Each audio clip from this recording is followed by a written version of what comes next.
Rabbeinu Bachye, in his commentary to this week's Parsha, discusses Yaakov's prayer and some Kabbalistic secrets with regards to it. And among other things, he mentions a very interesting idea. He says that a certain Kabbalist, a certain Mikubal, apparently this is Rabbi Yitzchak Sagi Nahor. There was a certain son of Ravid who was blind.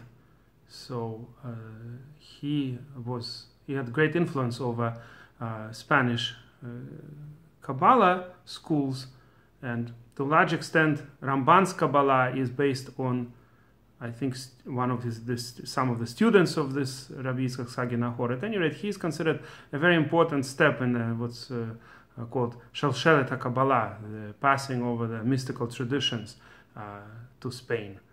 Even though if this is the same Rabbi Yitzchak, he actually lived in Provence in the southern France, but from him apparently the students spread over to Spain. Now this kind of wisdom usually was not very open. It was a secret, just like all Kabbalah, it was a secret tradition, and there were relatively few books in those times. Ramban usually only hints to Kabbalah. He, by the way, never calls it Kabbalah. He calls it mystic ideas, Derech HaEmet, for instance, the way of truth, and makes other hints to it. But at any rate, from him already Rabbeinu Bachye got his main Kabbalistic ideas, and from his Rebbe, who was a student of Ramban, that is Rashba. And he says about this Rabbi Yitzchak, I'm assuming it's that same Rabbi Yitzchak Sagi Nahor, the blind Rabbi Yitzchak, because Rabbeinu Bachye doesn't say which Rabbi Yitzchak it is, but I'm assuming this is the father of the Kabbalah in those generations, that he used to finish the blessing instead of Bonei Yerushalayim, Elokei David Ubonei Yerushalayim, because he wanted to include all four patriarchs in a sense. There is, of course, three patriarchs, three forefathers. We'll say Avraham, Yitzchak, and Yaakov were the only three forefathers. But there is also a fourth concept, just like there are four letters in divine name, and these are hint to spiritual ideas, the Sfirot, the ways Hashem rules the world. So in Shmoneh Esrei we start with the fact that Hashem is Elokei Avraham, Elokei Yitzchak, and Elokei Yaakov. He is the God of Avram, the God of Yitzchak, and the God of Yaakov. Meaning each of these forefathers represent a different way that Hashem rules the world. Chesed, Gvura, Tiferet. And that's the continuation of Shmoneh Esrei, Hakel, Gadol, Gibor, Ve'anora. That he is a God who is great, Gadol, Gibor, mighty, and Nora, awesome. So those three concepts correspond to the three forefathers. This is well known, the Chesed, Gvura, and Tiferet. But there is also a fourth letter of divine name, and fourth, what they call the regel of Merkava, that it's as if Hashem is on a chariot with four supporting the four forefathers that clinged to the four ways of the way Hashem rules the world, and the fourth one is David. So Rabbi Yitzchak wanted to mention David also, and that's why he mentioned Elokei David, not just Elokei Avraham, Elokei Yitzchak, Elokei Yaakov. He also mentioned Elokei David. I would think Rabbeinu Bachye is hinting to the fact that this was in the brocha of Bonei Yerushalayim. That's why Rabbi Yitzchak mentioned Elokei David.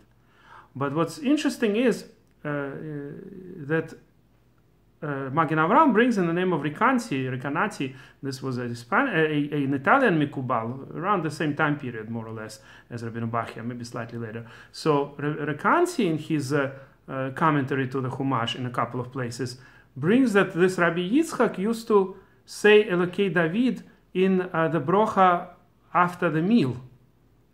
So in the third bracha, after when we bench, when we make Birkat Hamazon, after we eat bread, the third bracha ends Bonei Yerushalayim, and he used to say Elokei David Ubonei Yerushalayim.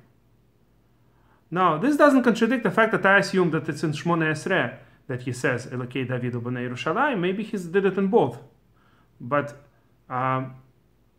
what I think is logical is that he followed the Jerusalem Talmud, what's called Yerushalmi, the Talmud of the land of Israel. And that is, the Babylonian Talmud indeed thinks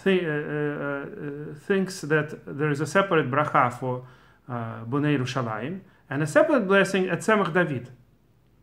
So when the blessing against the heretics was added, our main prayer, Shmona Esrei, is no longer Shmona Esrei. We still call it Shmona Esrei, which means 18, but the number of blessings is 19. Everybody knows that. The main prayer that we pronounce has 19 blessings, even though only 18 were instituted originally, but the 19th was added later. Really, it's not the 19th, it's a brocha somewhere in the middle, but that's the brocha that was added later. It's the 12th blessing. But Yerushalmi, the Jerusalem Talmud, says that they combined the brocha of Bonei Yerushalayim, which is the 14th brocha, with the brocha of Tzemach David. So we don't, in order to keep the 18 as the same number, so once a brocha was added, two other brochas were combined into one. So we have here the two concepts, the building of Jerusalem and also the restoration of David's dynasty, the coming of Mashiach. So the Yerushalayim and Tzemach David became one blessing. And according to Yerushalmi, this blessing ends, in fact, Yerushalmi mentions it in two different places, in the Masechet Brachot and Masechet Rosh Hashanah. And it ends, of course, with both concepts. Elokei David Bonei Yerushalayim, that Hashem is God of David, and He's also going to rebuild Jerusalem. So it's very logical that the blessing that combined both concepts had at the end of it also both concepts. Now, generally, the Babylonian Talmud tells us that you're not supposed to end the blessing, what's called Chatima, the ending of the blessing, the sealing of the blessing, should not have two different concepts. But probably building of Jerusalem and the restoration of David are related concepts, and that's why it's not considered two different issues.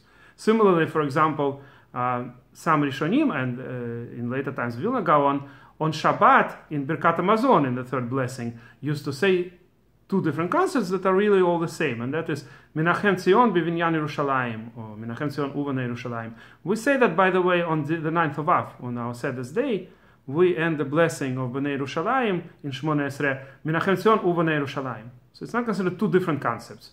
Hashem will Menachem Tzion, will comfort Zion, and He will rebuild Jerusalem. So similarly, the ending of Elokei David Bonei Yerushalayim, it's all the same idea. Hashem is God of David, and He rebuilds Jerusalem. So it's very possible, in my opinion, that Rabbi Yitzchak, in the Shmona Esrei itself, used to end, even though our Shmona Esrei has 19 blessings, and there's a separate brocha for Tzemach David, and still he used to end in order to remember that Hashem is God of David. He used to say that in the by us it's going to be 15th, the 15th of the blessing of the Shmona Esrei. And if you like this video, please press like and please subscribe to our channel.